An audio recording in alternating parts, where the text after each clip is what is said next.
இன்னும் வாக்காளர்கள் எங்களுக்கு எந்த தேர்தல் நடக்குது, யார் தேர்தல் நிக்கிறாங்க, இது எங்களுக்கு குழப்பமா இருக்கு அப்படின்னு இன்னுமா சொல்றாங்க. கண்டிப்பாக இருக்கும். அதற்கு சான்று கண்முன்னே இருக்கிறார் ஐயா சீமான் அவர்கள்.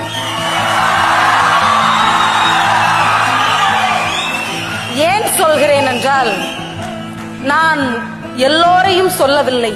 பேசுகின்ற போதே குழம்பி போகிறார்கள் பாமரர்கள் என்று சொன்னேன். சமீபத்திலே தேர்தல் நடக்கிற போது சீமான் ஐயா அவர்களுடைய கட்சி குறியினுடைய சின்னம் சில மக்களால் உணரப்பட முடியாமல் போனதால் பல ஓட்டுகளை தழுவக்கூடிய ஒரு சூழல்